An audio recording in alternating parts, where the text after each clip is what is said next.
Hey, Zach here from Zachary 3D Print. Is the audio hearable?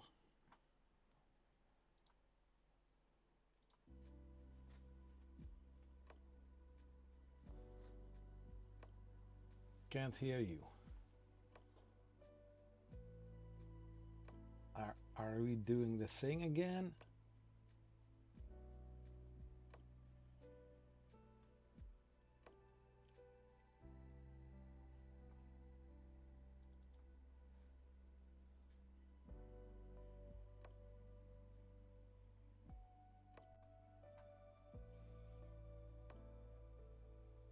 The mic is better.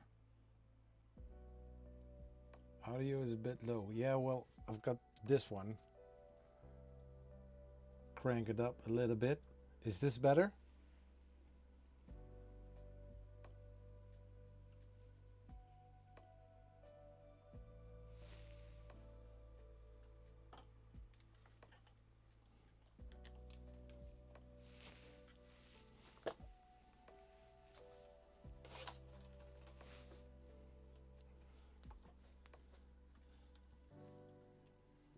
Just a second.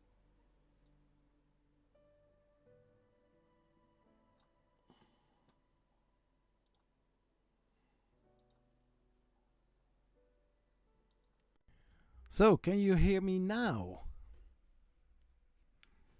And I won't use those.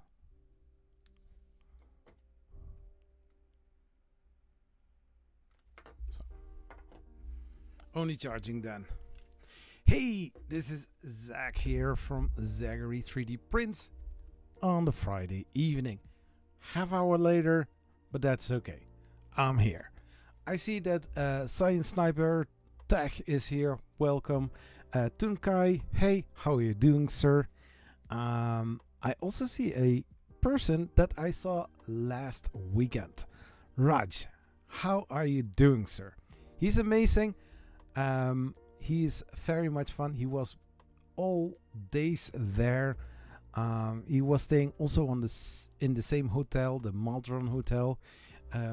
Very cool, very amazing. Did you enjoy yourself during the stay and during the event itself? Tunkai, perfect. So everybody can hear me. So let's go for it. 3D, RC, and C. Peace, man. I really hope to go to Sweden one day. Basically to all places in the world.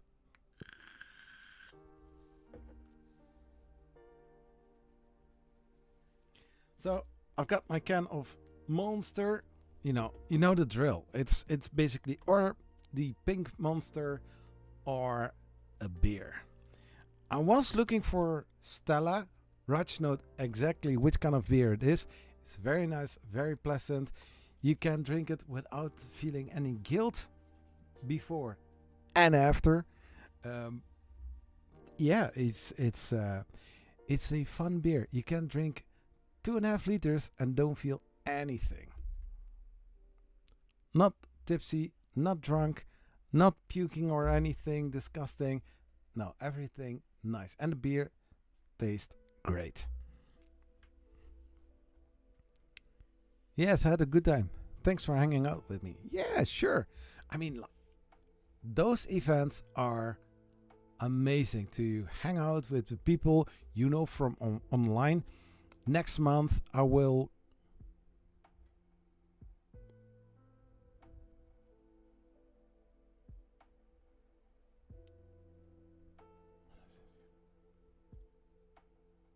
What?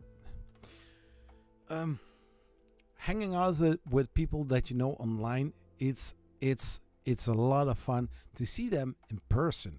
Then now I see Raj, I know exactly how this person will look like. Also, Tunkai, I've seen him in real life, even multiple times now. So yeah, it's fun. You should, but if you do it during summer or middle of the winter, depending on what you like. Oh yeah, I can imagine that. My my week was rushing. Everything is rushing nowadays. I don't know how that is even possible. I'm getting 48 this year, nearly touching the 50. They always say like time is flying when you're having fun.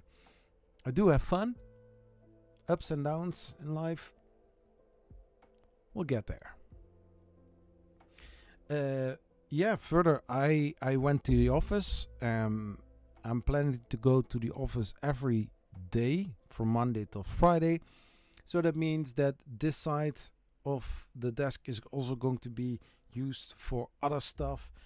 I was thinking about it to swap my MacBook or my Mac Mini from this side to that side and put the PC back on the desk. And yeah, I have also a workstation where I can design stuff because my PC there is Fusion 360 on, and I want to. What? The Joe Core?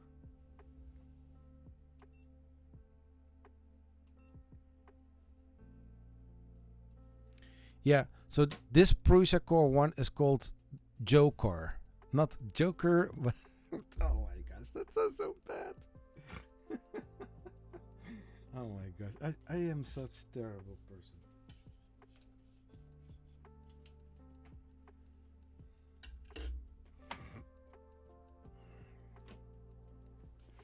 So yeah, it's all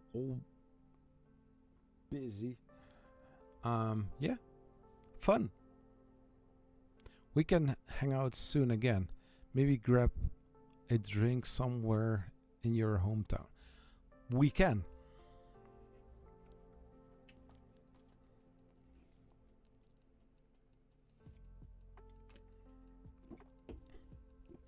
We can. And you guys remember this one? Yeah, this is the latest version that I have. And basically what happened, I needed coils for this one. This vape doesn't use these kind of coils. It needs more beefier ones. The problem is, however, the coils for this one I bought in the US. So next month I'm going to get new ones. So this one was a great alternative, nice aromizer. It gets the job done. It is vaping very well. Is this now 3D printing and vaping channel? No, only during live streams. But anyways, so I got this one from Tunkai, and I bought this hat in the US. So next time if I'm there, I'm buying 2 or 3 sets of coils, because those coils are lasting for at least a month, and they suck very well. So I was in the UK, and just around the corner, or basically every so distance, there is a vape shop in the UK. If you want to get a new vape, something like that, and you are going on a trip to the UK, you can get them there for, I don't want to say dirt cheap, but it wasn't expensive either, because this top here from the vape, I know it's a beefy one, but I like that. That one was $70. Now I was at the vape shop for getting coils for that one,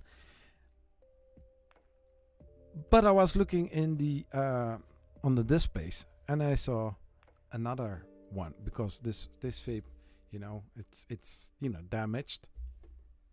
Vape and Prince, yeah, that's a good one, Tunkai. So yeah, I still want to use it, but I can't. Yeah, they have this saying, I don't know in which kind of profession that would be, but once you go big, you don't want to go back, something like that. I don't know. I used to use those here.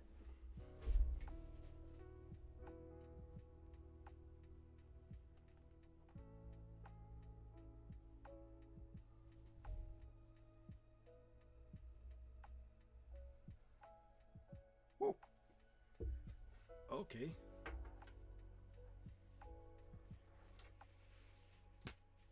Somebody seems to be happy now. It's already spilling.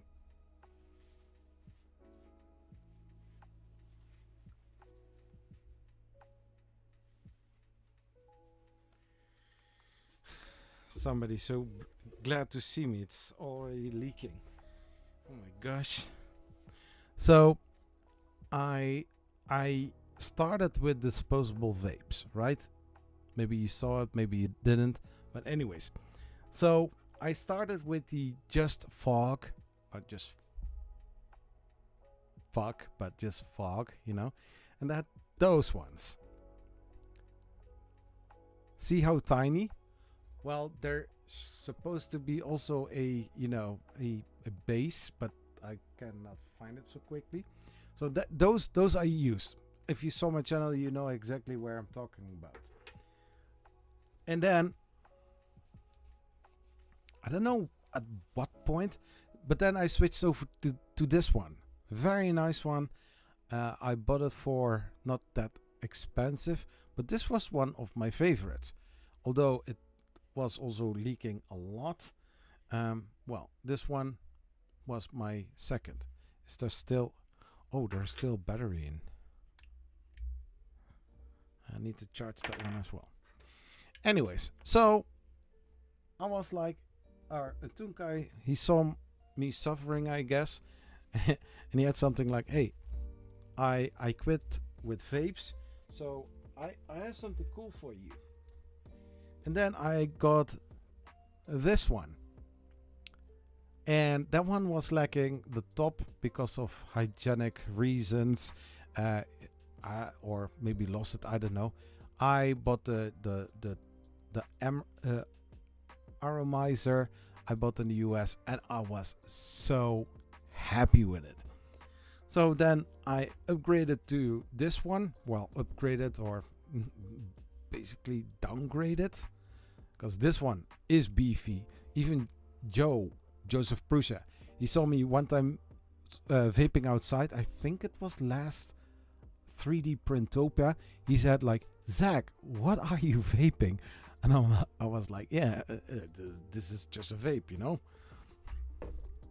Normal vape. Yeah. Just a normal vape.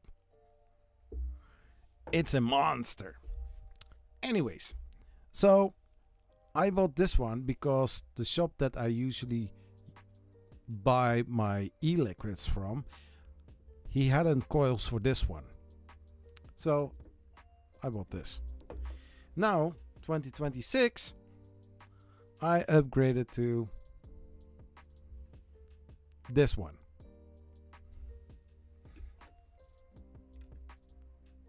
I mean, like...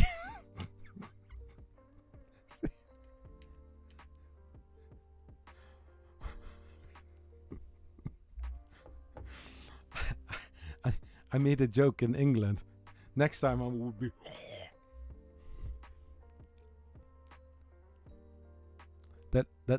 That really did look weird, right? Yeah, I know. But hey, it's a nice one. It really pops, and it takes 2 of those batteries. 2. But I need to learn to use this one, because this one starts making popping sounds if I didn't use it for a little bit. There's also this you know, switch for locking and unlocking, and when I press the fire button, it pops. According to my friend, the 3D Print Belgium, he said like, yeah, that might be because the coil is getting very soaky. I don't know.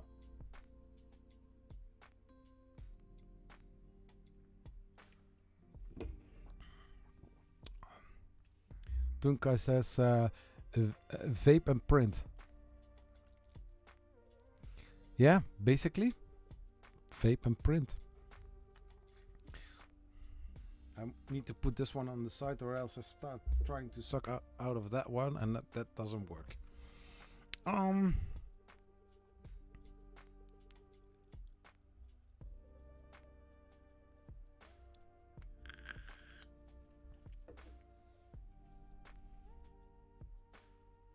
No. Kijk eens wat de kat heeft verdoofd. What? I hope Translate got that right. What do you mean? What did you try? What did you try to say?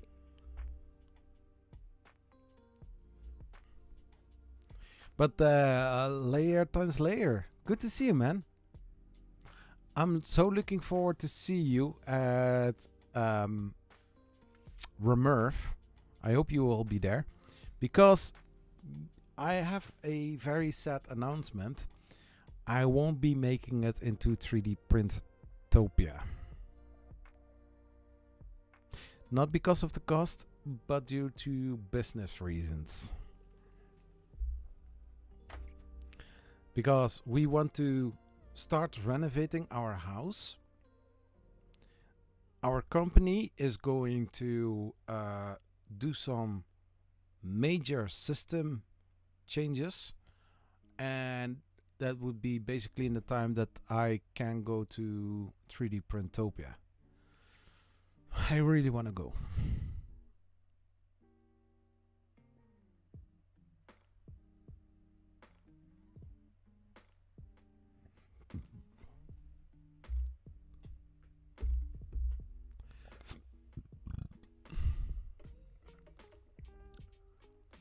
Matt German says I have the same one. Also red. I would say if they would have a pink version, I would buy something like that. Just to have a conversation starting.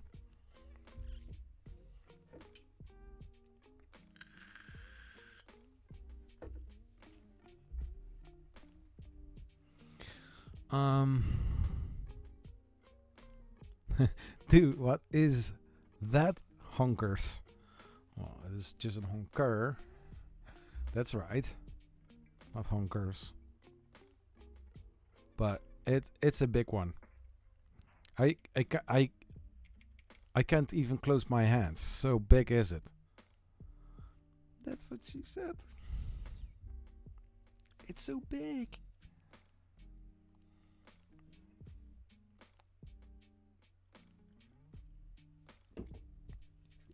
I hope nobody has something in their mouth. Oh, that sounds so weird. Oh my God.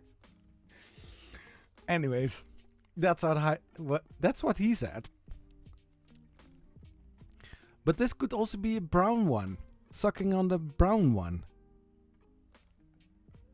That also sounds weird, right? Or black one.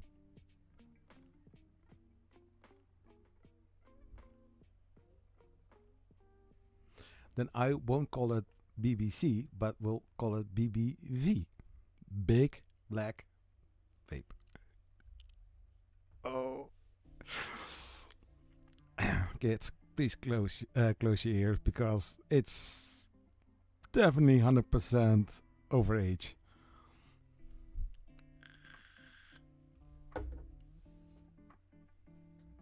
Next time seeing a gas tank on your back. Oh yeah, sure. Indeed. I will be working with Polymaker. They are so amazing. I did have nice conversation with Joel, Nighthawk. Basically, one of the guys from Polymaker. This live stream, I won't be giving away a spool of Polymaker filament, even though I do want to. But on my PC, there's all the information, all the files and stuff to do that. And on my MacBook, I didn't put my email account on there, so next time if I'm going to do a live stream, I'm going to make sure to give away a spool of Polymaker, maybe even a few spools, because I haven't streamed for a while. So hey, maybe I can give away more spools of filament. Who knows? I need to talk with Polymaker about that, and we will see, right?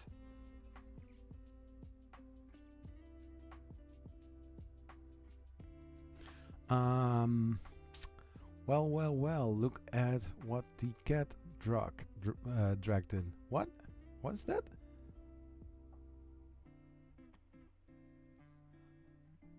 See, yeah, this is too much more for me. I'm sorry, Matt. I'm sorry. BBV. BBV was my stripper name in the college. Oh my gosh, serious.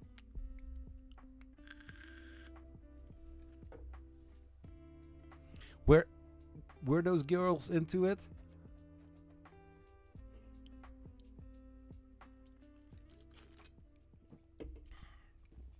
Anyways, yeah, this is my live stream hangout. It's Friday evening my time, and I would want to say like, I'm sorry if it is sometimes too much of an 18 plus content, but hey, Stream says not made for kids.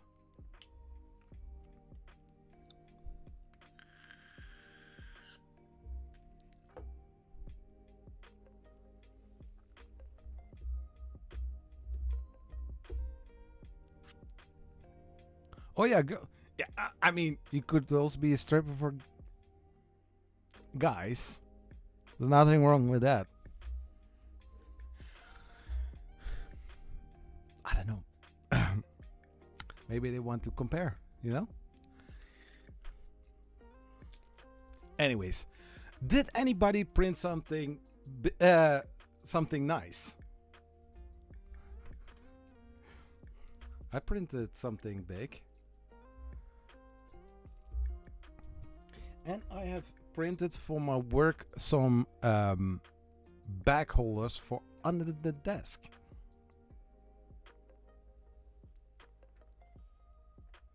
Rooms coming together nicely.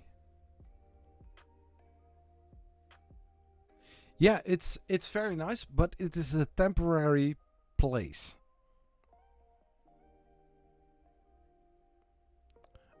Your number 2 job? What do you mean, Matt?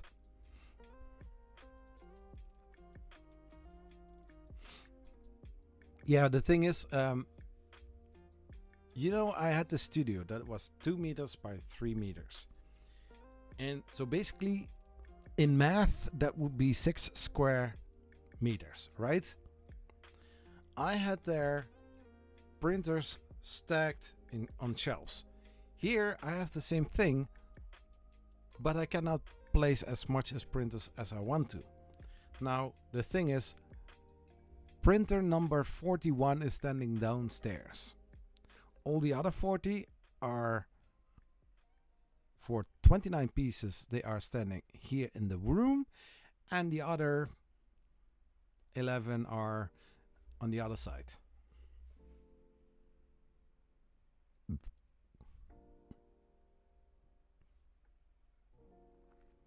Yeah, I will be moving again, but that would be somewhere around summertime. Then I will build my studio in the garden. Now, the space would be 4 meters by 7 meters. There will be an additional space from 4 to 4 by 2 meters, but that would be shed area for stuff that I can use for, you know, machining and all other sorts of stuff. It's not that I want to say that it is going to be a shed for garden stuff or some other tools that I need for the house or something. I can store them there as well. But my main goal would be, you know, place where I can put some drills or circular saws or angle grind, stuff like that, you know? And if I really would like to do some bigger builds or, you know, make stuff, then I have an additional space what I can use for that purpose. So the room would be like 28 square meters with walls like 2.40 meters high, and then in the section from the roof there will be also some storage space for extrusions, rods and other stuff that I don't want to have laying around, but nicely stored away. So yeah, having something nice.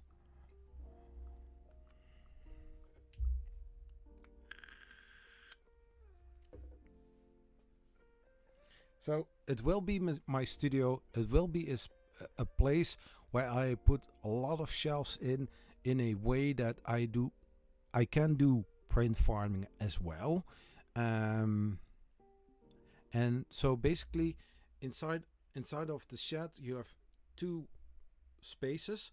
One space is basically what you are seeing here, a desk with some screens, with some computers. On the back side you will have a workbench where I have the recording part, where I do the unboxing, where I make the builds, where I show stuff. And then on the other side, so on the part next to it, there will be the shelves for multiple 3D printers stacked on shelves, where I can have enough space for also the bigger machines. Because now here on the left side, on my right side, there is the Wonder Maker ZR. Like mentioned, it's a multicolor, a multi-material 4-to-1 print head 3D printer with a printing volume of 300 by 300. So that one is just sitting right there. Then I've got this big resin printer from Elegoo. Nice machine, but I cannot really use it in this space because of the fumes. And if I do want to post-process it with washing and curing and also popping it off the print head or the build plate, it's not possible. I don't have space for that, because if I'm now looking to the rack where it is standing, that one is basically the same as where the Prusa XL is standing. It's I think 40 centimeters wide, and the printer is standing there, and I have just this tiny space. So I cannot put a wham bam slab mat on there. It's not possible. So it's too small. I can put a bigger shelf there, but then I will lose some space to walk to the window, for example, to open a window. So there are a lot of constraints in this area. I do have smaller printers, which is standing on the left side. So on the, yeah, is that also your left side? Anyways, and then I've got a shelf with some printers on it, but due to the fact that I do have other printers as well, actually another printer standing downstairs. Yeah, so I got 42 printers. I've got here Prusa Core 1, I've got there Prusa Core 1, I've got the Prusa XL, I've got here the Snapmaker U1, got another multicolor printer standing right over there, the Anycubic. But everything is so stacked together, so I can only use one side, not the other one, and that is very annoying. And if I want to work on certain stuff, I would like to roll my desk chair over there or walk there, and then opening the door, take the print out, have a nice area where I can put it on the workbench in order to work on stuff. Now at this moment it's too crowded, it's too messy. I cannot do anything with it, so I don't like that. So maybe I hope to, once the garden is finished and the concrete is poured for the huge shed, after that I can really start build it. I don't think it is going to take a lot of time, because in my head, and sure in the future I will, because I'm not an architect, I'm not a construction worker, not really a construction worker, but I'm going to make some designs to work it out, so that I know exactly how many beams that I need, how many plates that I need, how many material I need from everything. So there will be a video where people can even build a shed before I even build it in my garden. Just imagine. But hey, it's fun. I've got multiple 3D printers. I can print all the stuff that I want, and then, you know, as a fun thing, to build it as a miniature. How cool is that, right? Yeah, maybe I can ask Polymaker to send filament. Yeah. And then the channel is going in more into the direction of, as you guessed it, more making. So since I have more space, I can also print bigger stuff. One of the things that I do want to print, everybody is printing those Iron Man suits. But now what if I print a statue of Iron Man to display somewhere in the garden? Right? Having the same colors, having the same kind of things, and have something like, if you ever have been to Disneyland, there's this big statue somewhere on the side of a lake, and you know, it's standing outside. So, you know, put some clear coat on it so that the UV light and stuff like that is not affecting it really that much. I think that would look great, but that is one of the big things that I want to print, you know. Let's see, I had a chat with Joe about becoming a Polymaker reseller. Ooh, that is great. 3D RCNC said you have a lot of printers. Yeah, that's correct. I designed a phone holder for the kitchen that I can attach to the tiles with some double-sided tape. Dropped a few images on Discord. So if you're not a Discord member and you do want to see those amazing pictures from Tunkai, I would say drop into the Discord and look to the beautiful images.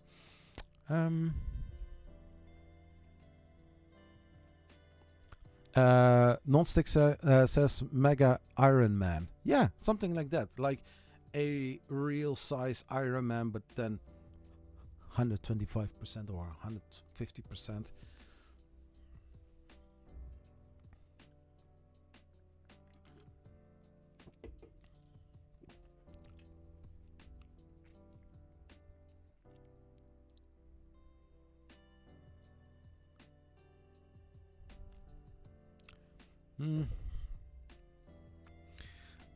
Nonstick says also, why aren't you things at Zachary 3DP? What?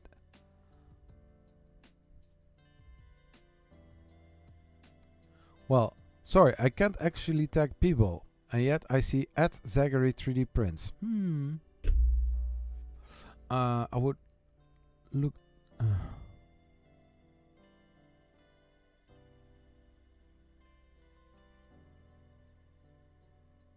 Oh, really?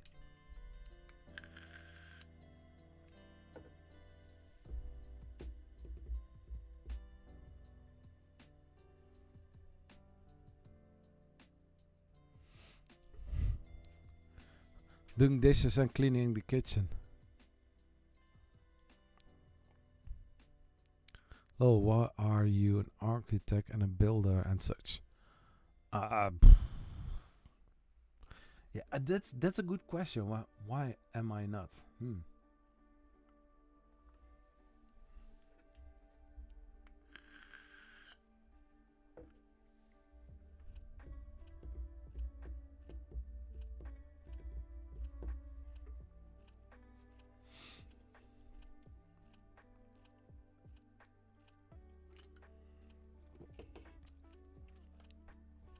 So I posted now this week 2 videos. Hey, what a surprise!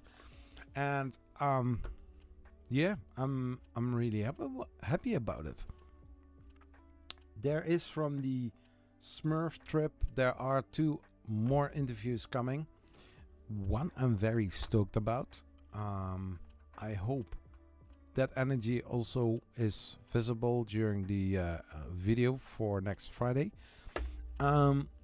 Yeah, I mean, I was there on Saturday and I saw the Muon positron 3D printer.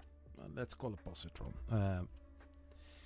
And I was thinking like, okay, I did everything that I could do, or I recorded as much as I possibly wanted. And Sunday I was like, hey, you know, let's go to Muon 3D and have an interview with them. So I walked to the first floor, went straight to the guys from Muon 3D to do an interview, and there was Joel telling with David, talking, chatting, chilling, you know. And I was like, oh, I'll wait for a second, you know. I wait till they are finished. But it was taking like 5 or 10 minutes, and I was like, yeah, this is getting a little bit too long, you know. I'm going to do something else. I'm just going to wander around and look to other stuff. And yeah, when I came back after I think like 20 minutes, I saw that Joel Telling was doing an interview with the Muon guys. I was like, okay, then I will wait a little bit more. So I got my time to do the interview, and I was like, I don't know when Joel is going to post the video, but after the normal report that I posted on Tuesday, I was like, yeah, okay, which of the 3 interviews I'm going to do now? I was like, I'm going to push the Muon 3D because that one is super interesting, and I think people would want to see that, you know.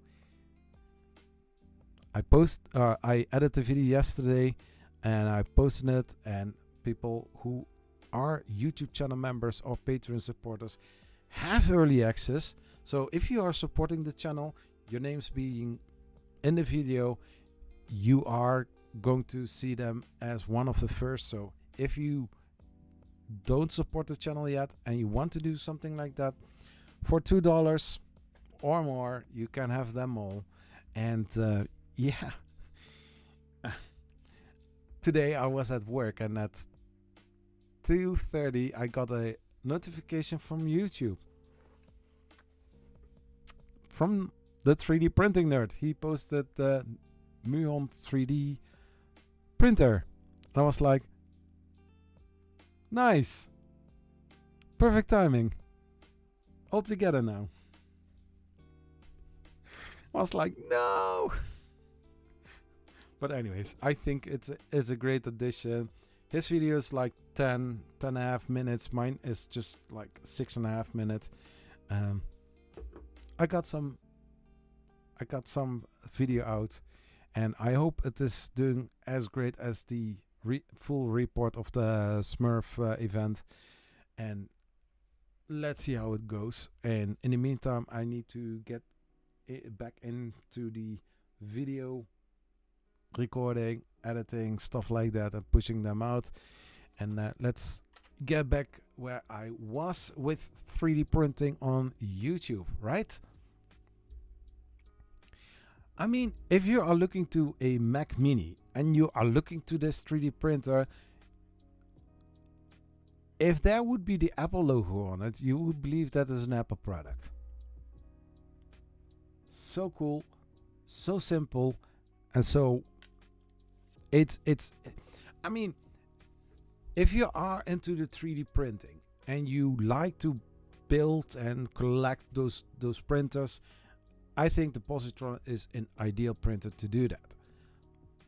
But if you want to have the upside down feature and bring the printer to all places where you need to be for the thing you are doing, then I think the Muon 3D printer would be a very nice printer for that.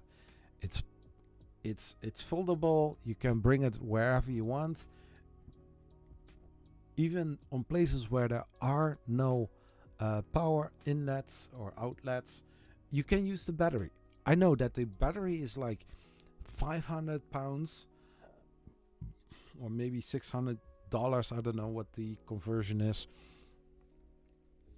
It is expensive, but you can use the printer up to 15 hours with printing speeds of 600 millimeters per second. What I did was, based upon the Banshee, I checked with Google, and that would be roughly around the 600 millimeters per second, and the estimate average was 300 till 400 millimeters per second, with an acceleration of between the 10 and 20,000 millimeters per second cubed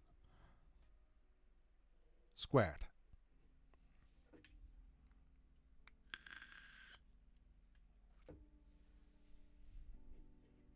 Yeah, thank you, Nonstick. Yeah, I mean, like £1,000. I don't know what the conversion is. I think like the price of an X1C, basically, what it was when it was brand new. 1,200 USD.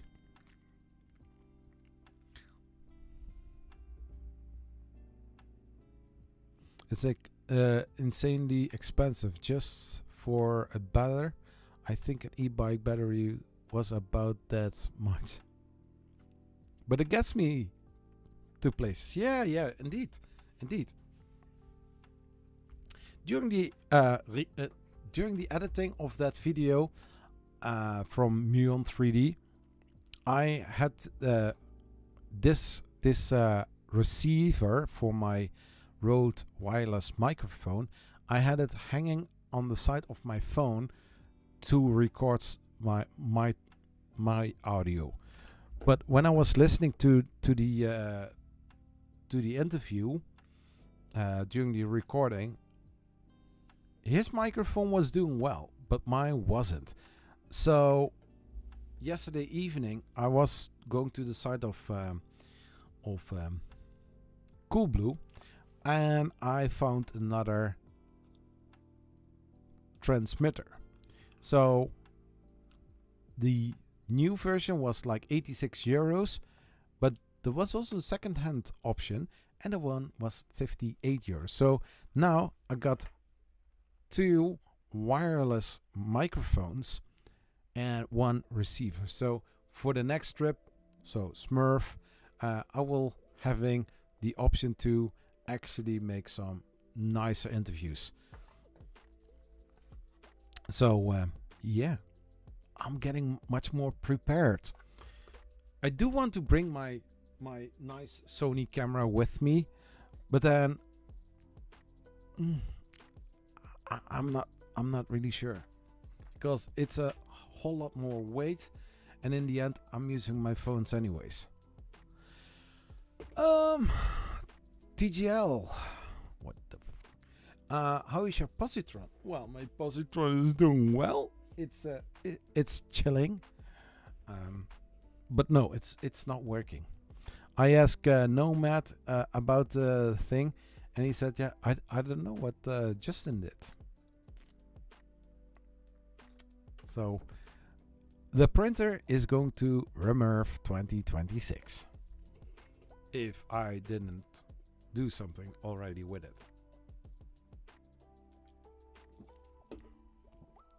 Trust me, there will be a point that I would say like, yeah, I'm going to do it myself.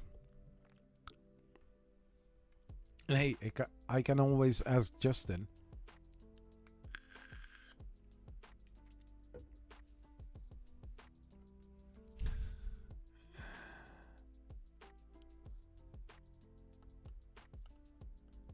My positron was about £700. Yeah, I mean, like, if you think about it, you can buy the printer completely assembled, and basically you are paying the production to make your printer, or you can buy a kit version and you build it yourself, saving money. Just like the Prusa Core 1. You can buy one for 1,075 euros, or you can buy a fully assembled one that is also tested and calibrated as well for 1,345 euros. I mean, like, it's, if you think about it, if the core, the positron is like £700, just like Nonstick said, and you can buy the Muon on Kickstarter, you pay £1,000 for it. So I would say it's not too bad, and you will get a direct drive, a umbilical cord where air and power and the filament is going through. If your print stops, it will cut automatically the filament. So if you are going to disassemble, you don't have to do anything. The only thing, just take the umbilical off. It is going to pull the filament back into the umbilical so that you can take the whole filament out. Because on the positron, there you need to have a macro where it will heat up the filament to retract the filament, and then you can take the filament out. It's just a little bit more hassle, but then it's still a very nice, cute printer that for the size can print pretty big. The Muon, it's more sleeker, it's more styled. You have a display built in with a haptic feedback dialing knob. It doesn't have belts there for the Z-axis, just has a lead screw. It has a wiper built underneath the build plate, so it wipes the nozzle clean before it starts to print. There are so many features where they thought of to improve on this product. I mean, I saw also Nomad's Galaxy standing at the booth from Muon 3D, and yeah, it's nice to see that people like them, you know, Nomad Galaxy together with the guys from Muon 3D. I think they had also a conversation on the back end and talking about it. I mean, yeah, they did an amazing job. They started with the positron. Another company is improving it, so I don't think it's bad. It's not stealing, at least for the things that how they did it. Nice. I mean, look at those two. You have the Prusa XL, which is a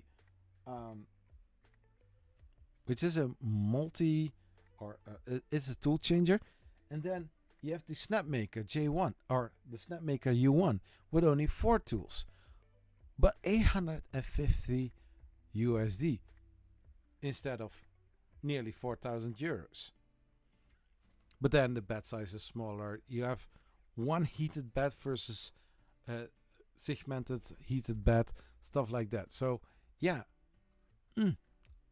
I mean, it is not a bad printer, the Snapmaker U1.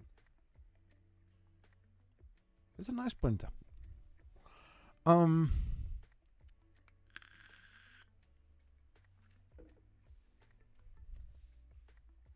Nonstick says, just after I bought mine, and I think he got it before me too. I don't know, did I?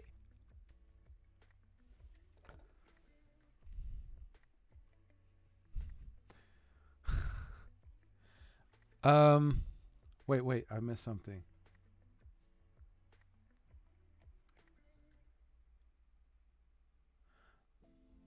but I have had so many distractions which basically made me not carry on with it to even get it going. Yeah, I know. Yeah, actually, Nonstick bought the positron sooner than I got mine. And TGL said, or did you win it in a raffle? Yeah, I did win it in a raffle at 3D Printopia 1.5 years ago. And mine was the next version too. Yeah.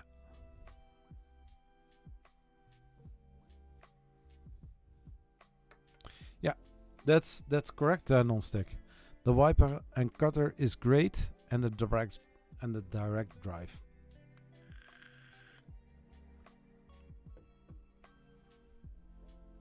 I mean, once the filament is passed through the direct drive, after that there's no gripping on the filament, so you can pull all the filament out, and that is also what it is doing after you want to disassemble the printer to put it into the case.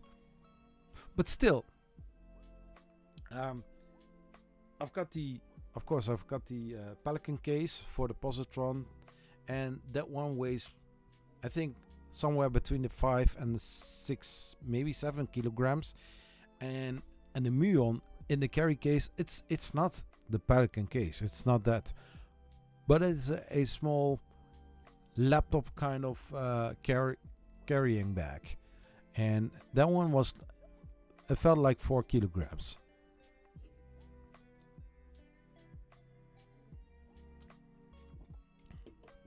Yeah, my version is the 3.2, if I'm not mistaken. But it's a nice printer.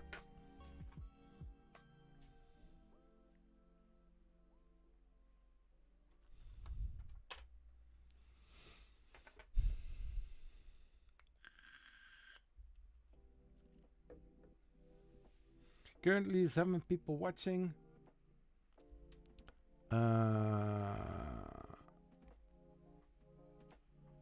Can I see the likes?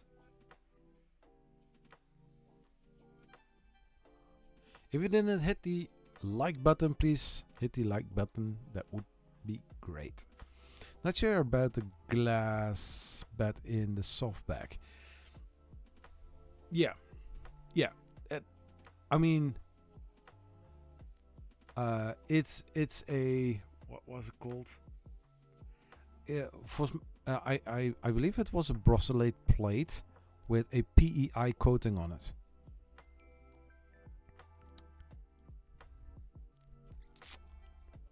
So yeah, I think like how the glass plates are compared with the positron and the Muon.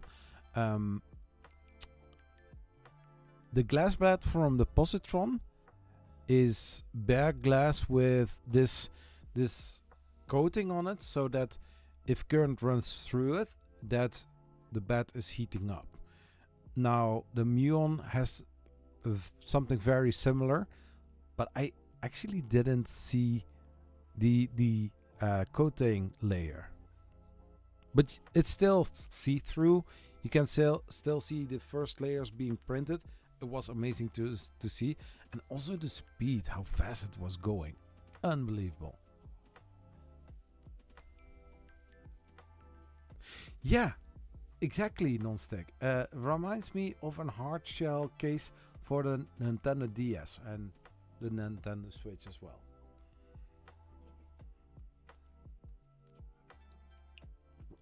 I think the protective layer in between the inner side and the outer side, I think that the hard shell is a little bit tougher and thicker than the one for the Nintendo.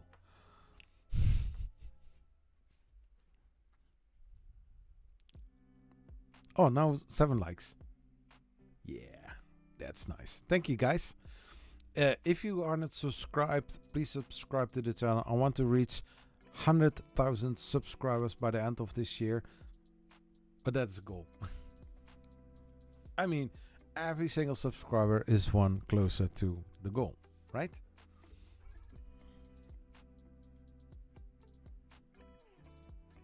Oh, you missed what said a minute ago. I don't know what I said a minute ago.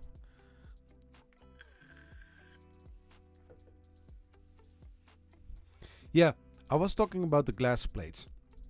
So the one from Muon is a brusselite plate with, I think, this a very similar coating as the positron glass plate. I don't want to test it out, which kind of glass plate it is, but I believe they are very similar. But the one from Muon has a PEI coating on there. I think it's not such a great idea to print PETG on it.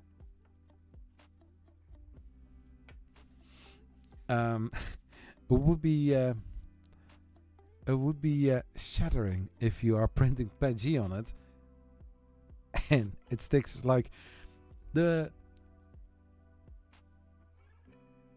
$37,000 costing printer that Joel Telling had a few years ago already. You remember that he was printing PETG on it?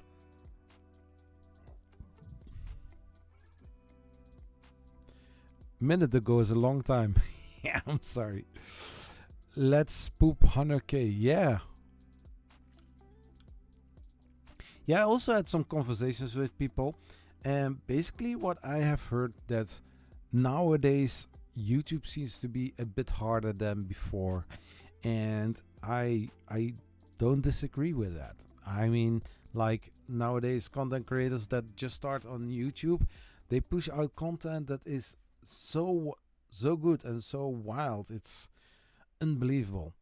There are some other strategies which I'm not going to discuss right here, but I think, like, yeah, that's also a way to eliminate YouTube and social medias in general.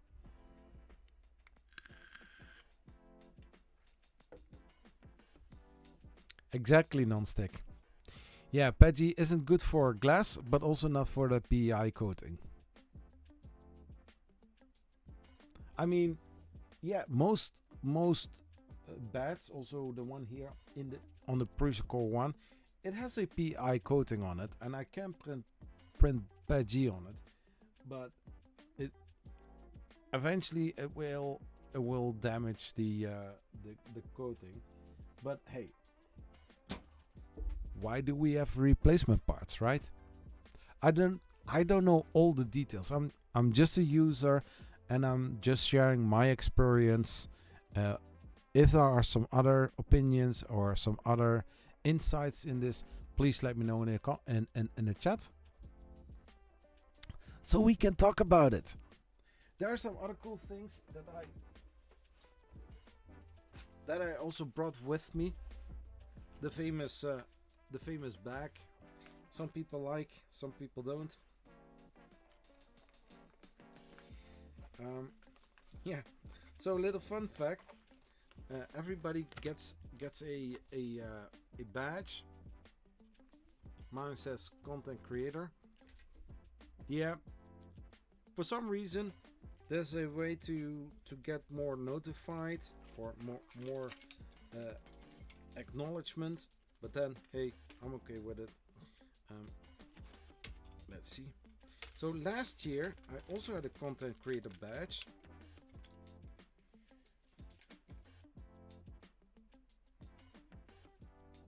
Is it going in like this? Yeah. So this one I also brought with me, but I forgot to print a new one. So you have here Smurf 2024, and I made 26 out of it. It's so funny. I had this with me, but I didn't wear it. Also, you know, a little remark here. The badge is sponsored by AMUK, Additive Manufacturing in the UK. And this one was sponsored by the Voron team. While the keychains, or I don't know how they are called, they were sponsored by Voron. Maybe I should do something like that. Spending a whole lot of money. And of course I got myself one of the Overture arm bracelets.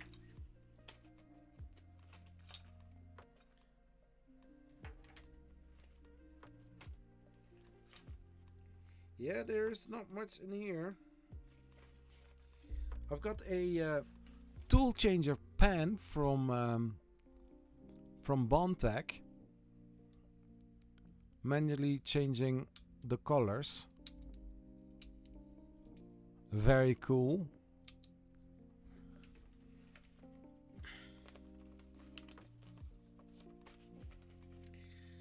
Last but not least, because there are all personal stuff in the bag, so yeah, it's what it is.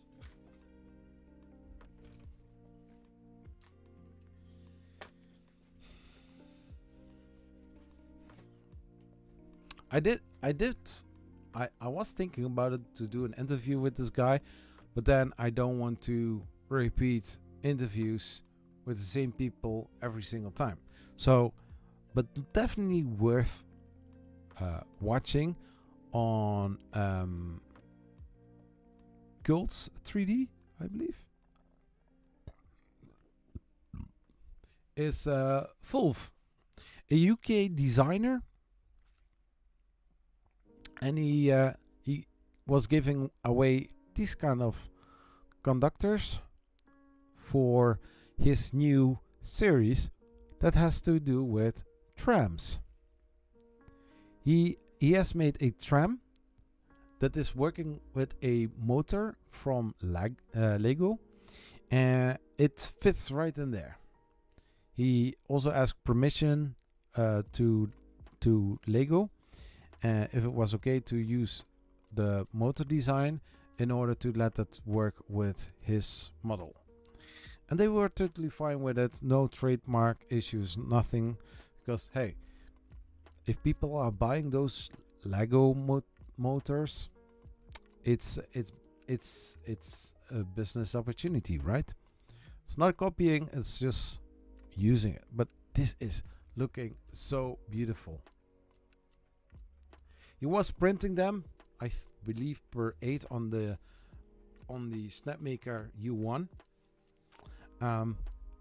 Beautiful model, so nice looking. So if you have some time, you can check him out.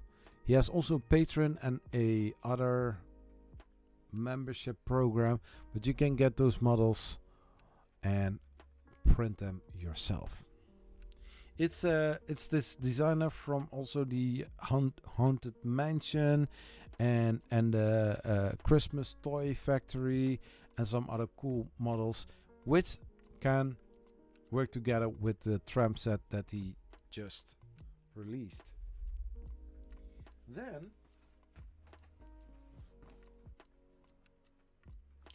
Then I took the opportunity to get my hands on filament from Cookie Cat. And when I was there, I bought the spool on day one, and I met a amazing female content creator on TikTok. She also has YouTube, but I don't know if she is planning to actually push also more content out on the YouTube side. And so I had a very nice conversation with Layers by Lily. She's a Dutch female content creator. And well, I said, like, do you want Cookie Cat filament for in your videos? And she said, like, yeah, but she had some excuses, stuff like that. And I said to her, like, what if I buy for you a spool of Cookie Cat filament and that you can show in your TikTok videos? Because I think Cookie Cat is a very beautiful filament.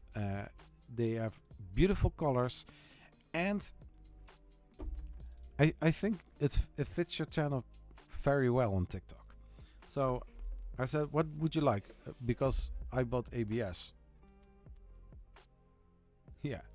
The, I mean, like, it could be a start of a new death racer. I know. But anyways, I said like, hey, which filament do you want? She says like, yeah, well, PLA, and yeah, the color you need to choose.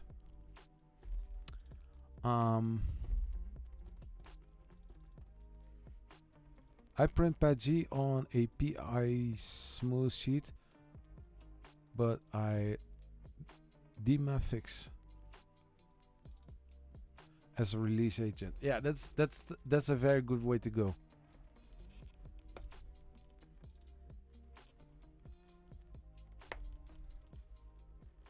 Just these.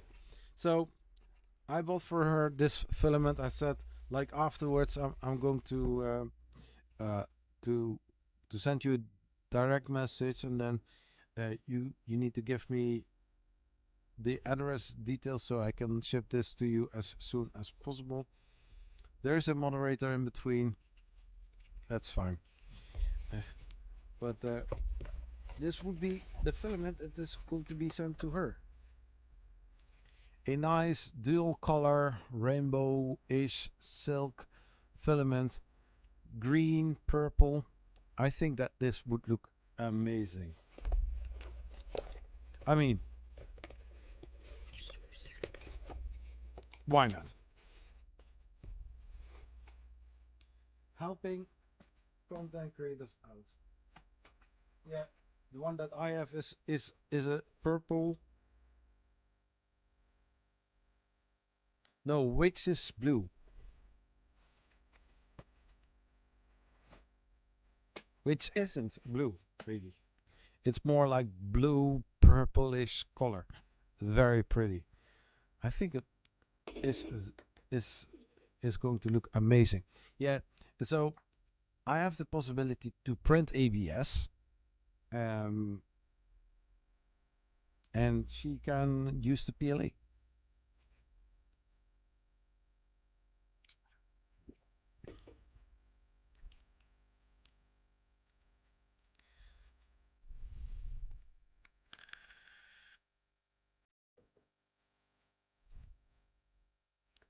Anything else?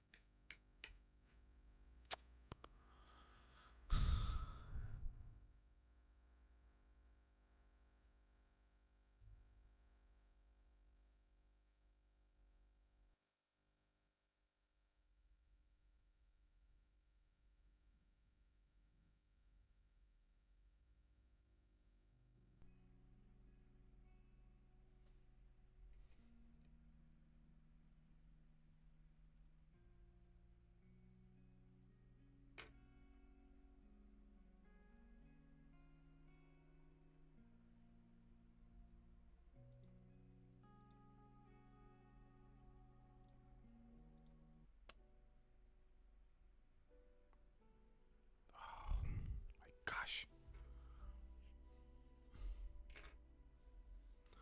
For some reason, Spotify decided to change my playlist. So I assumed I was playing Streambeats from Harris Heller, and instead I was playing for 1 hour and 15 minutes other lo-fi music. So there will be copyright things going on. So annoying. Dang it.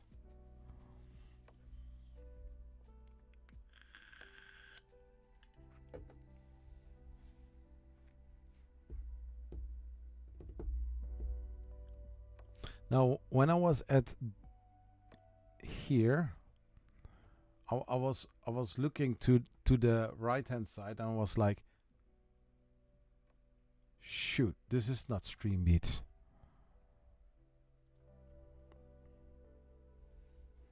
Yeah. So I hope they were all royalty-free music. Oh my gosh. Yeah, exactly.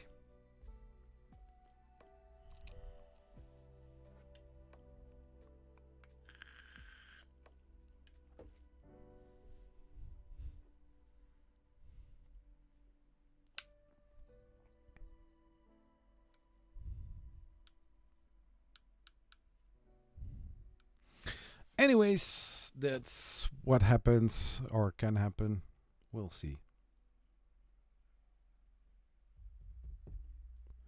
Anything else you want to discuss here right on the channel?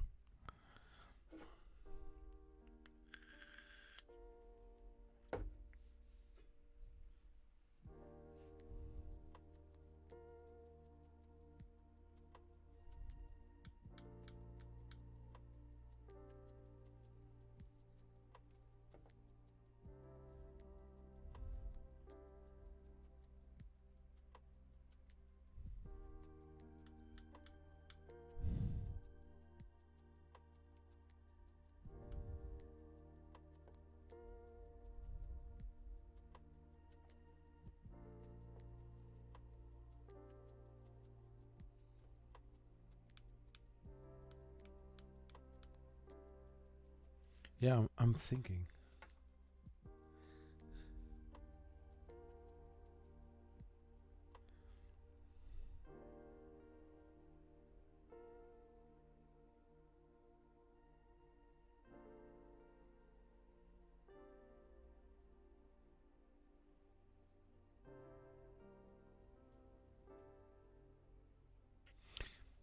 There are there are two gimbals that I always take with me, even though I know that I don't use them.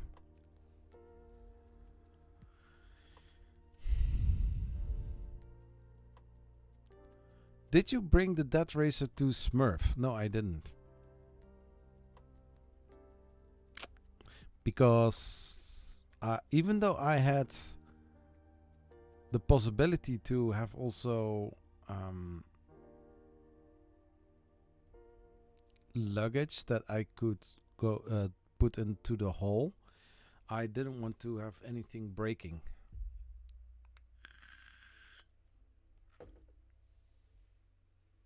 And like mentioned, I was at a modelbouwbeurs.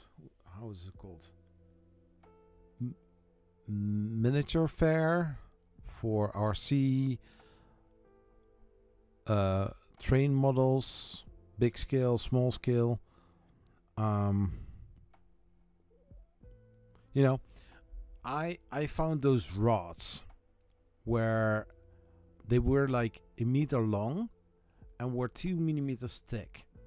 So I bought a meter of it and I said to the guys, just cut it into 4 pieces, so 25 centimeter each, and then I can cut them into 5 centimeters. So the side for the tracks for the Death Racer, so I can, you know, use the Death Racer without the tracks are, you know, sliding off. Because yes, it does work until the ABS filament gets weak and then let go.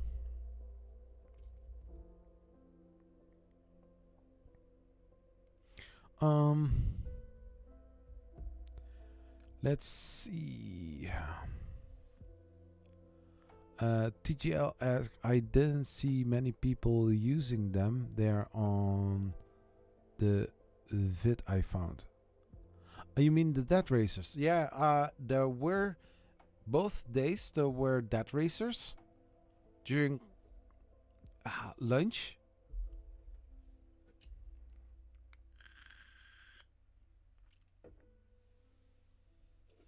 And I've got also an invitation from a UK site, from a online shop for the Dutch side, to help them out making YouTube videos for their website.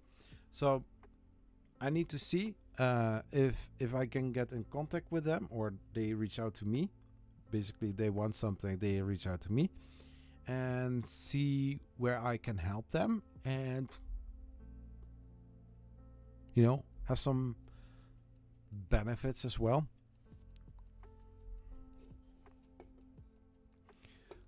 Better to have it and not need it than need it and not to have it made. Yeah, that's true.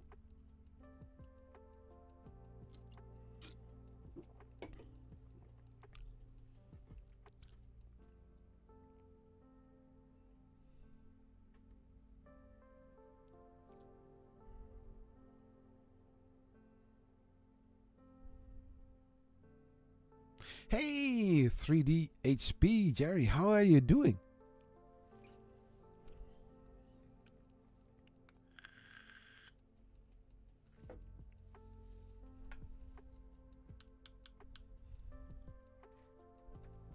So by the way, this transmitter that I bought is second-hand, but basically how the shop works, you buy something and then you say like, I don't need it, I will send it back. You get the refunds from them, and then eventually they check it and they put it back into the packaging. Yeah, and they say how much that it is going for. So instead of paying 80-90 euros, I paid only 60 euros for this. So that's good.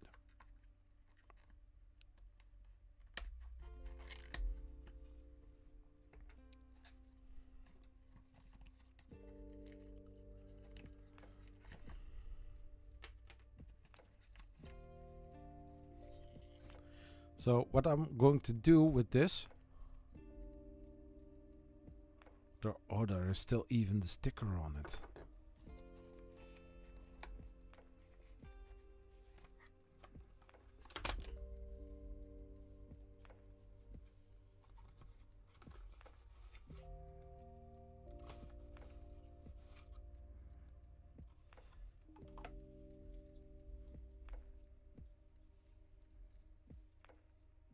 So I've got the sticker. I don't know where to use the sticker for. There's the from road. I didn't know that there were two dead cats in there.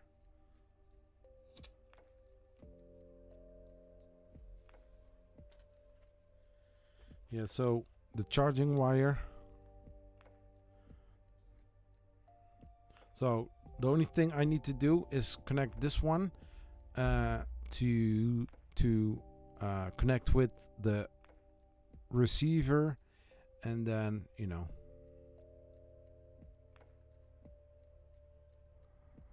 I know how this works. And then I have an additional microphone in order to have an interview with people, and just having fun. Be in frame instead of being out of frame.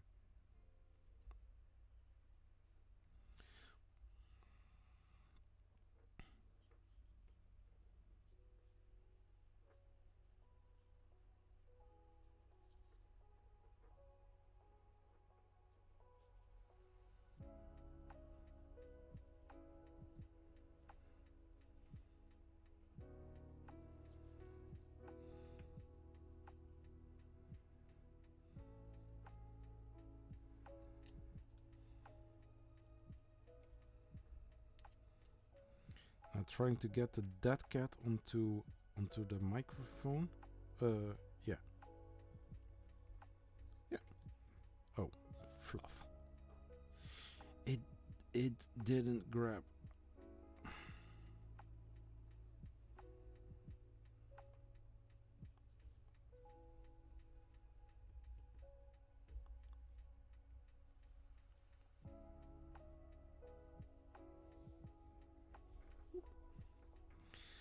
Those things are looking so funny.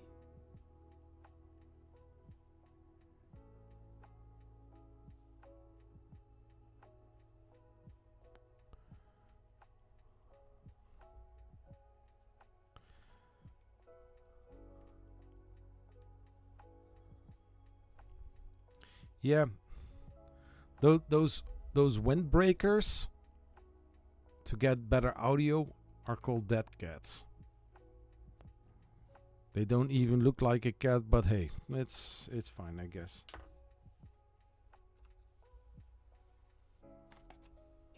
I also saw a kit from DJI, smaller one, one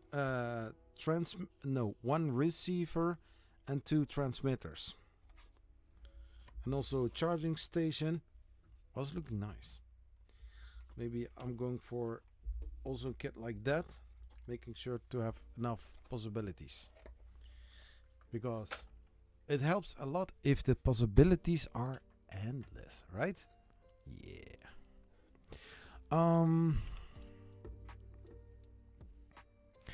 Thanks for the video on the upside down printer. You and Joel did one.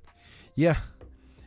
You know, the thing is, I knew that Joel did an interview with those guys from Muon 3D, but I was already thinking on Saturday to do an interview, but because it was very crowded on Saturday, I thought, like, you know, Sunday it's more chill, more easier. Just early in the day I'm going to do the interview, and then we will see. But yeah, Joel Telling was already busy there as well, so yeah.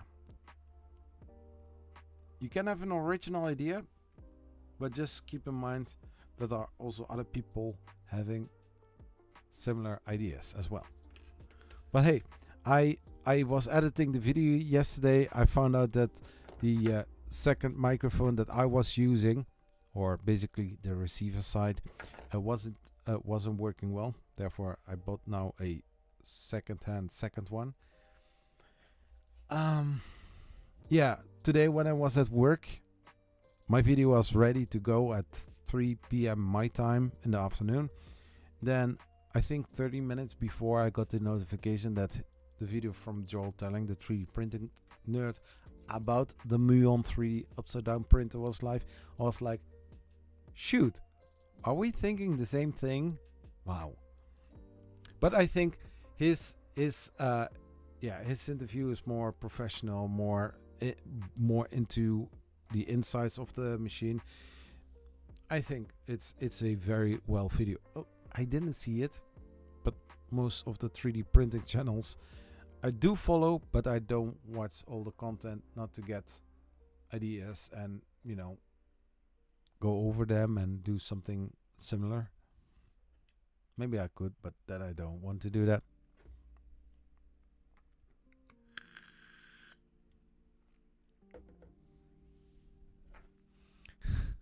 Zach is just casually playing with 2 dead cats. Yeah, well, I do. There are those sticks that you can print and then remove the supports, and then you can slide them over it, and then you have basically a microphone that you can hold in your hands. But you can also do like those famous creators are doing, like talking like this. Whatever floats your boat.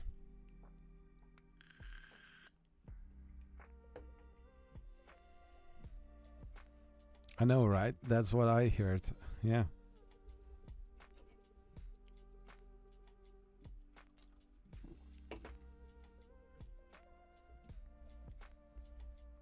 Well, early in the stream I was talking how I started vaping disposable vapes, and then switch over to a small kind of vape. This is only the top part. This is the aromizer. Can I find the bottom part, the base, and then I switch over to this one, and then I got from Tunkai, I got this one. Then I wanted to have a better one because the coils from this one were, yeah, not accessible, so I found a replacement. And now I found in a UK vape shop, I found this one, which is bigger, and it needs two 18650 batteries. So this one is even more powerful.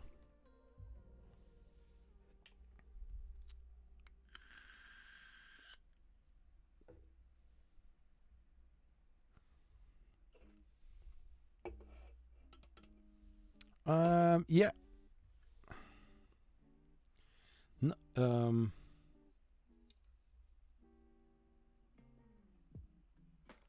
I actually don't know. This is not the Aegis. This is the, oh, what's it called?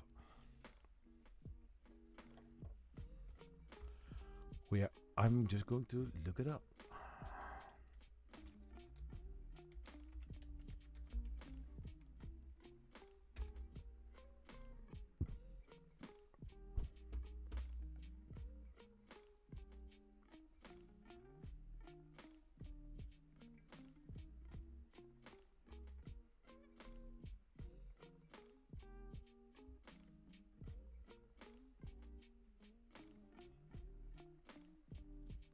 Yeah, it is a geek vape.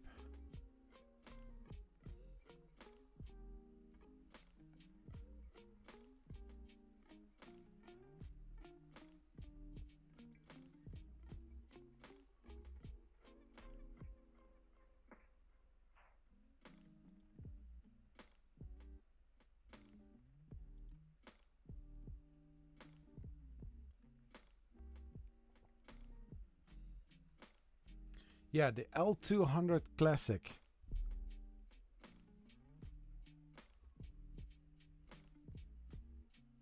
Yeah.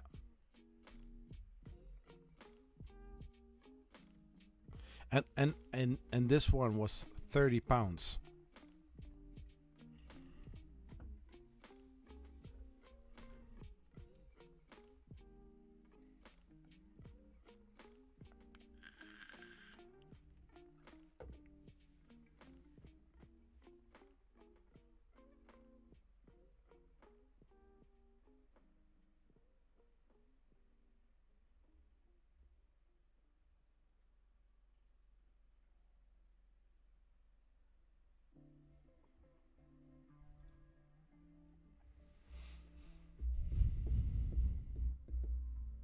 Yeah, so the Aegis Classic L200. And this one has, and that I do like, has a USB-C port. So by the end of the day, this one runs way longer on the batteries. But if I do want, I can charge it here via USB-C. I do have a battery charger here, a double battery charger for the 8650 batteries. And I've got also one version with just a single battery charger. Yeah, makes it nice.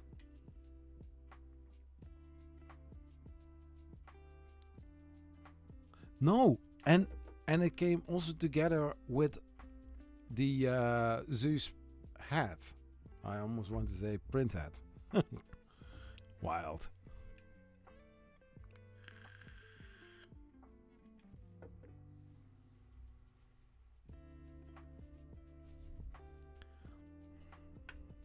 So yeah, I think 30 pounds is not much.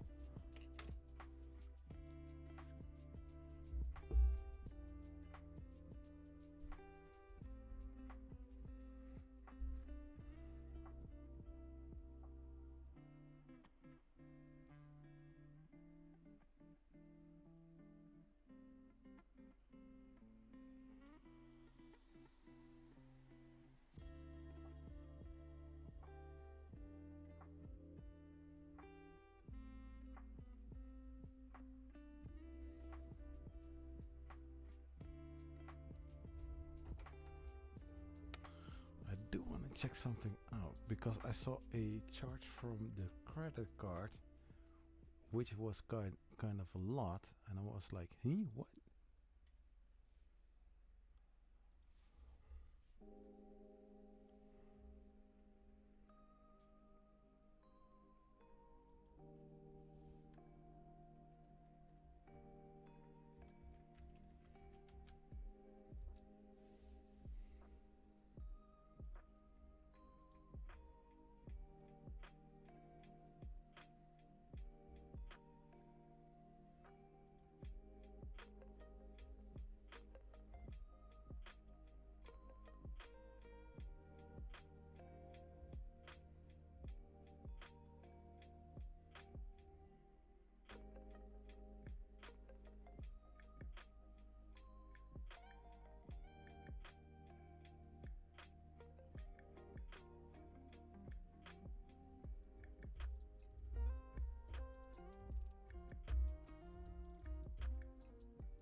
I want to start vaping again, just to stop with cigarettes again. But then I know myself and I can't hold myself back to buy other stuff also. Yeah, I can imagine too, Kai.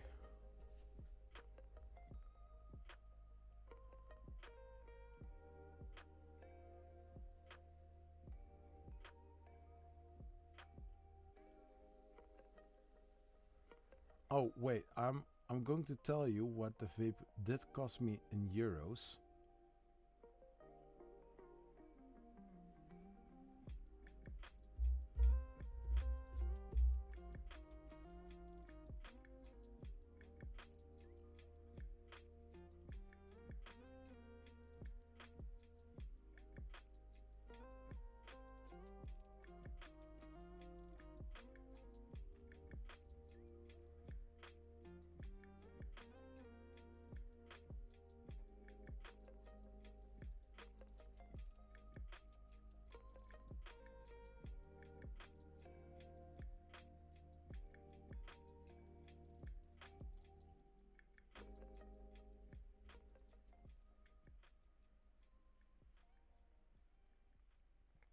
So the Cookie Cat, the ABS was like 31 euro and 18 pounds. Euros, sorry.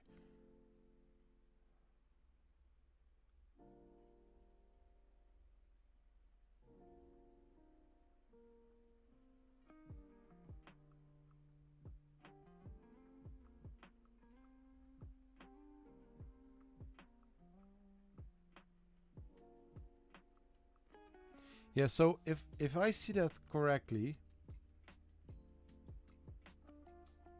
it says here Modern Hotel Manchester, but I see 36 pounds and it is 42 euro and 57 cents. So this whole complete set, including a few.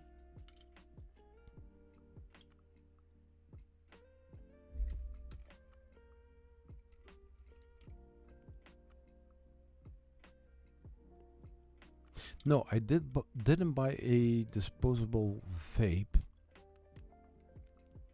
I did want to, but I didn't do that. So I bought the coils and the vape. It's like 43 euros. So I think for the price, it's not bad at all. How is the Snapmaker doing? I didn't use it for a few weeks now. I do want to get back into it, but at this moment, if I don't see a purpose to actually print something, I won't use it. I don't want to print just stuff.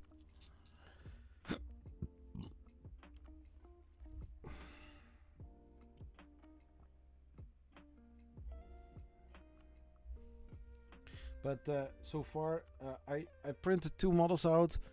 First the little dragon, and then the gecko. The gecko was a second print that I did on it during a live stream. I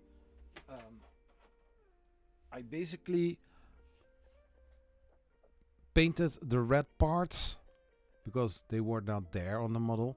I painted the mouth, that it is all black with the red tongue, and also highlighted the palms of the gecko's hand. And I need to say that this model looks quite nice after the little touch-ups. I mean, if you see it like this, you would say like, hey, that's supposed to be like this.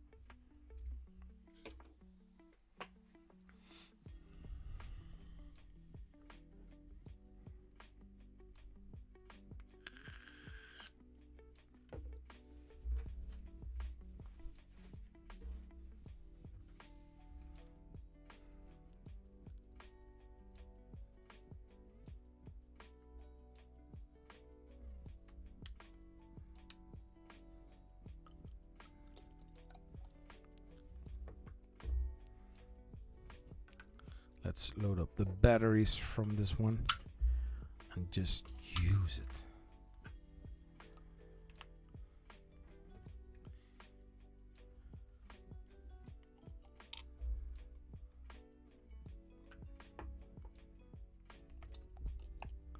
Did you ever fix the CFS on the K1? Well, actually, I also met a guy from 3D Jake, and I am planning to order a new hot end that fits the K1 first series, first version, because the problem that I have is that the what's it called? That the hot end side, the nozzle, no, not the nozzle, the hot end from the K1 version 1 is different than the latest version you can buy nowadays.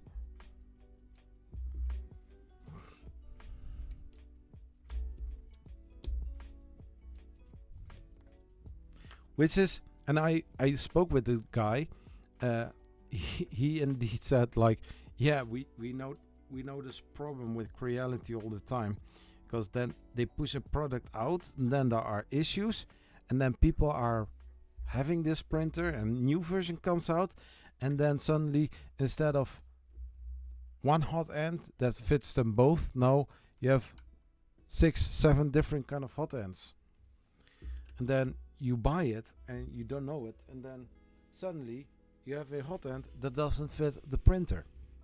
If in my case you buy the CFS assuming that it one fits all, and it's not.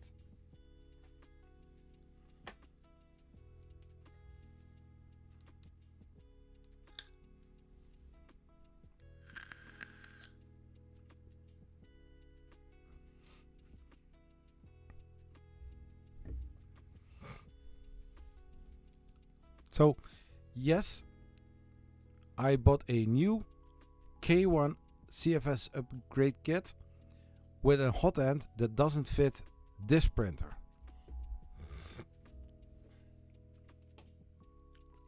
It's annoying. But there will be an update video about upgrading the K1 to a K1 with the CFS combo upgrade. So yeah, it will come.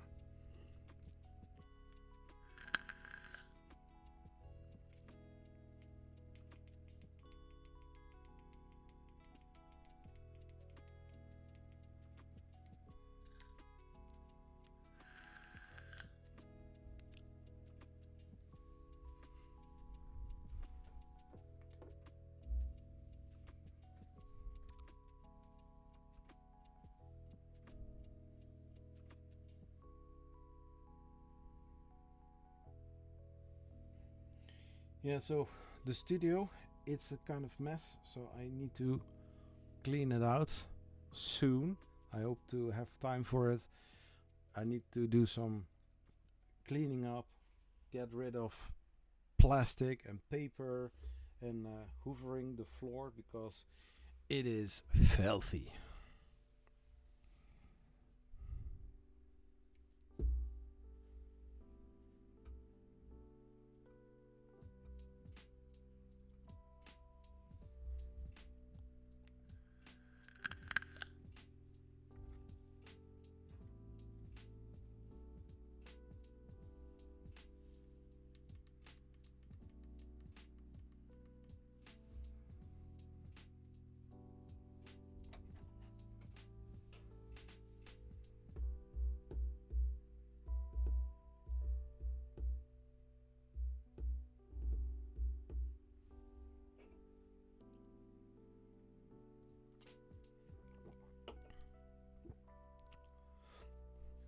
Yeah, me too. But you know, the thing is, I upgrade a printer that probably nobody has.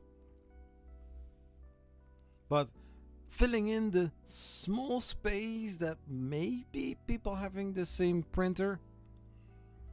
But I will discuss it in the video, because the thing is that it's kind of annoying to have one printer that not all people have, and then me looking stupid that I'm trying to upgrade this printer for the CFS combo, but then it doesn't work because I have the first version and not version number 5 or 6 that most people can buy nowadays. It's annoying.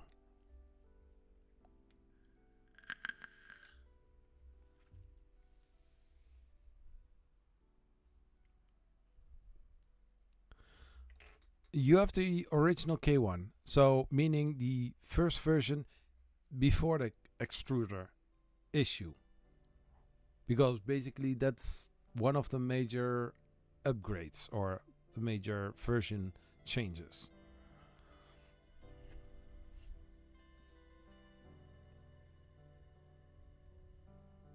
You can all pity us.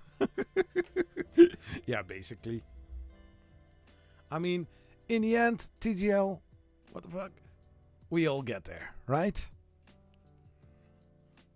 But to know which version hot end you need in order to do this upgrade, yeah. It's kind of annoying. Just imagine buying a car and you buy some brand new rims to look all shiny and fancy and stuff like that, and then instead of having the 4 nuts you have 6 nuts or 5 or whatever number, and your rims doesn't fit. But then it's a clear observation that before you're going to buy this rim, you already are going to check how many bolts you need for this rim. But the fine details, the things you don't see directly, that's the annoying part.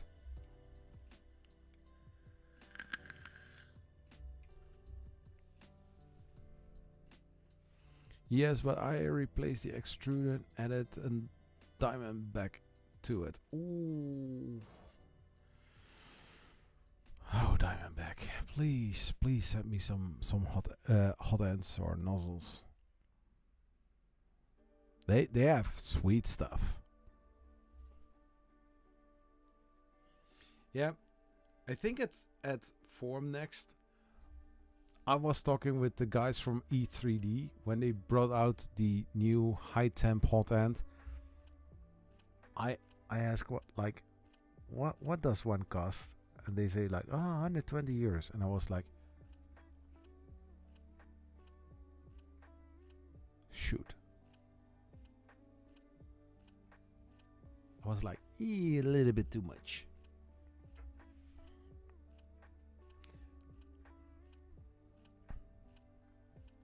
But I think like the Diamondback nozzle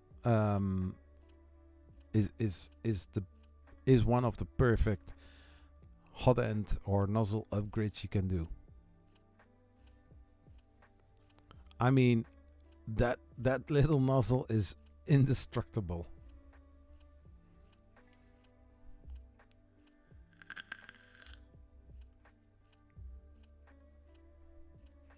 I will never replace it. Well, it's a good advertisement, yeah. It's I saw one of those demo videos, like they trying to use a grinder in order to to damage the nozzle, but then in the end the grinder got bad.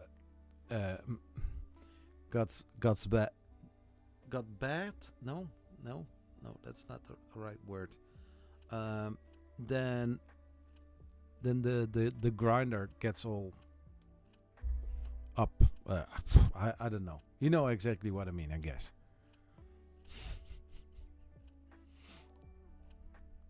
Fernando G. Brandini, just subscribe. Welcome and have a lot of fun on this channel, watching the videos, maybe also YouTube shorts, and also here in the stream. Maybe he is watching the stream. So hey, thank you for the subscribe.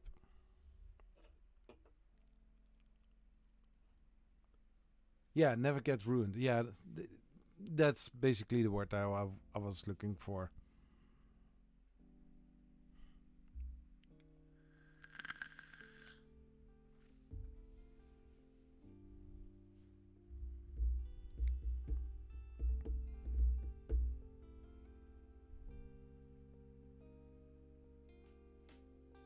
So I have several questions or comments in various videos. I will answer all of them as soon as I get into also back into the YouTube comment section. There are some new things that I did see being enabled on the YouTube backend side.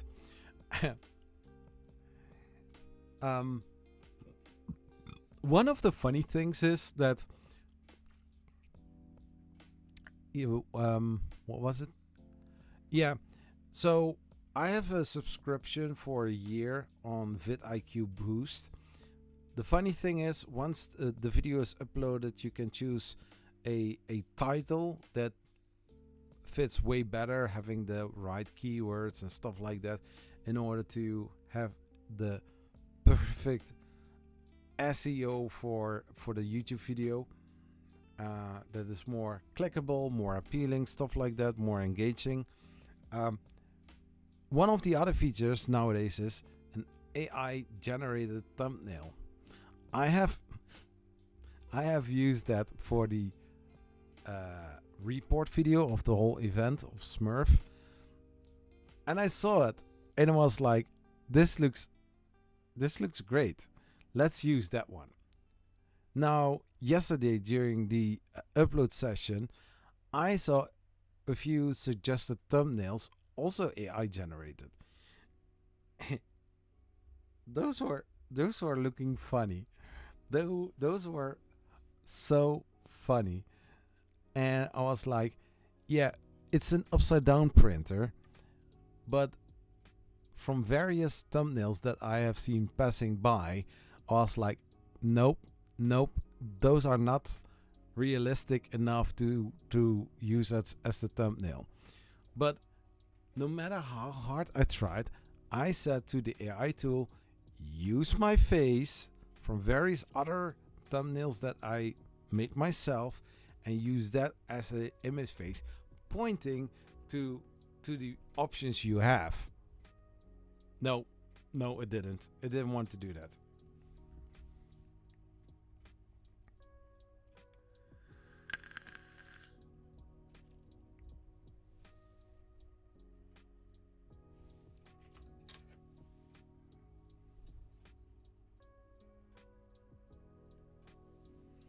So yeah, that was pretty funny, and the one from the report, I did just one time the prompt, and it was very close enough what I had in mind, and it is looking nice. It could be one of those thumbnails that I could make.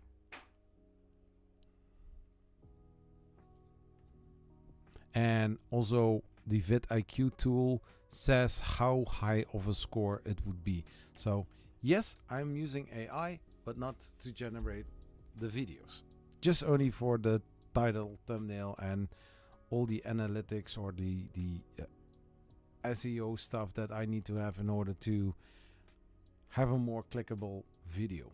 That's the only time that I use AI, but I have to, because if I don't, then the video get a low score, less clickable, less views, and in the end I'm putting a lot of time and efforts in it, and even traveling to places in order to make videos, and then having this moment of or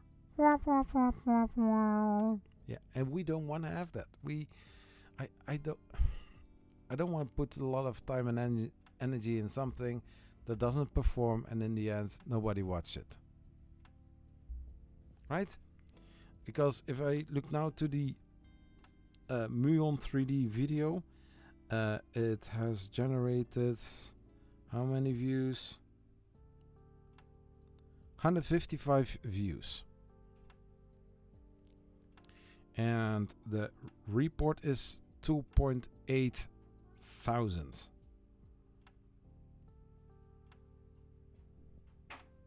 So I'm trying.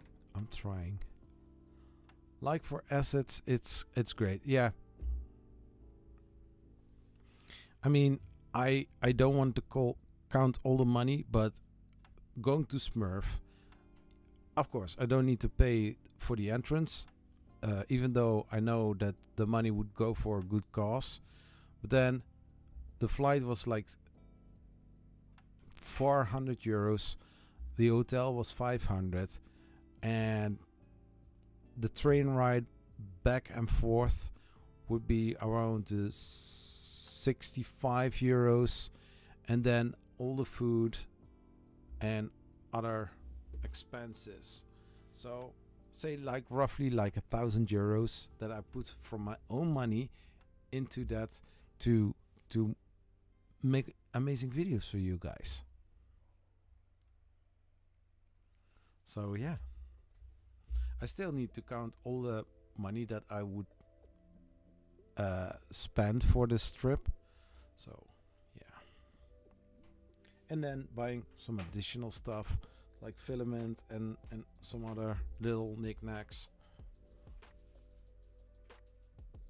Yeah, traveling is expensive, and just like for Remer, for example, in the US, that one is always more expensive because the longer flight duration, hotel alone was like almost 700.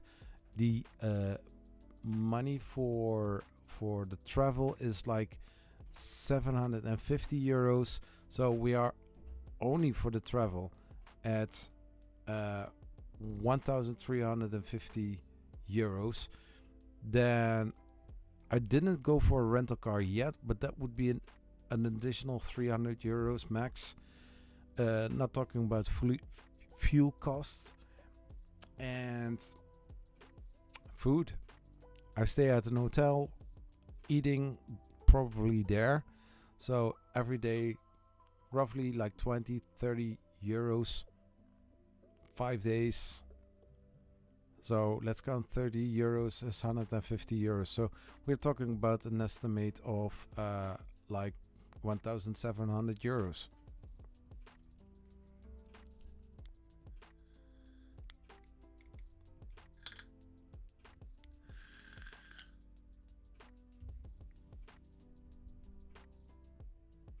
So, and don't get me wrong, I do like doing these trips, but unless it is not sponsored, in the end, I need to see to which kind of events I can go.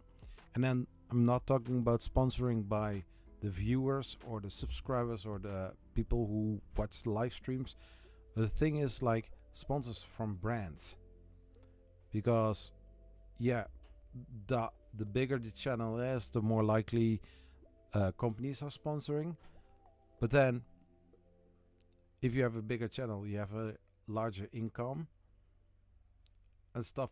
Basically, I get from YouTube now, because I don't push out that much videos as I used to, but normally in winter period it's like between the 250 and 300 euros. Now it's roughly like 200 euros. So I always put some money on the side to save up to, or buy some new gear, or buy some new stuff for keep the channel going.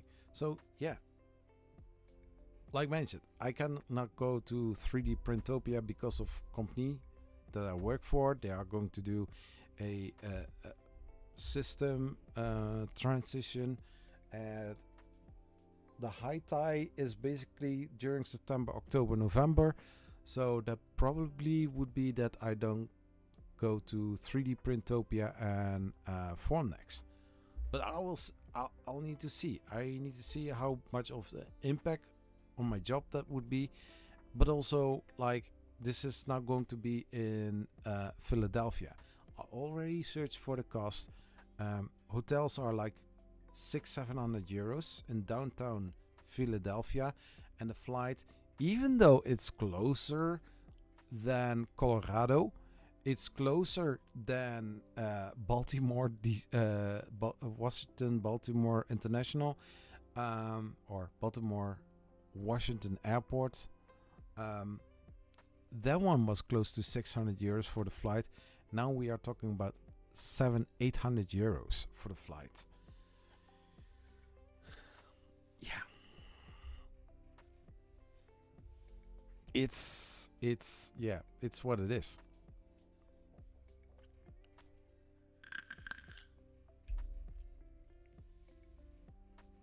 But as soon, if I get the possibility to go to those places, I definitely would. But first, I need to talk with my manager to see if there is a possibility to have those days off and I can go there. But I always know that if I'm not in the office,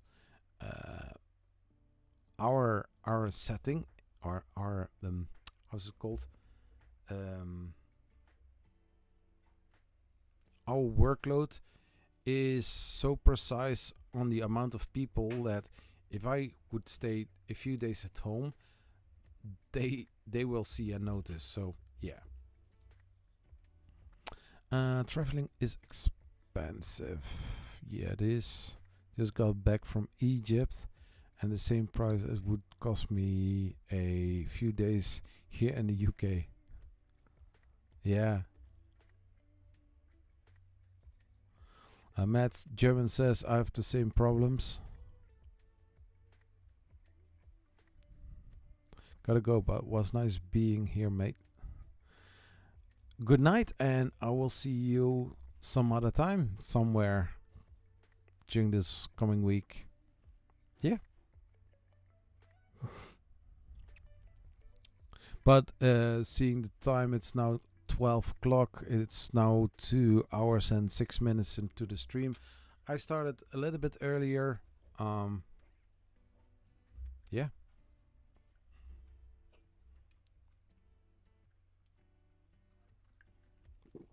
And I think I will be in Jerry's live stream tomorrow.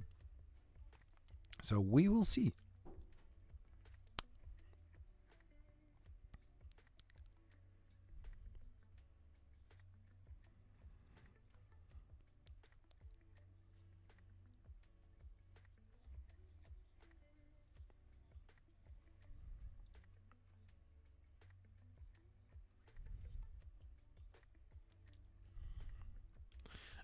For next week, Friday, I'm not really sure if I'm going to do a live stream. I tend to do every week a live stream, but nowadays I want to see how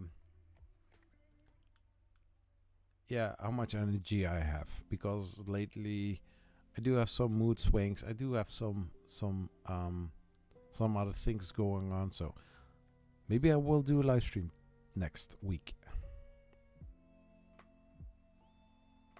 We'll meet soon enough too. Yeah, cool. So everybody who joined this live stream, Hangout, did some chatting, thank you so much. Like mentioned, I'm going to end this live stream now, and I will catch you all later. Peace. Bye bye.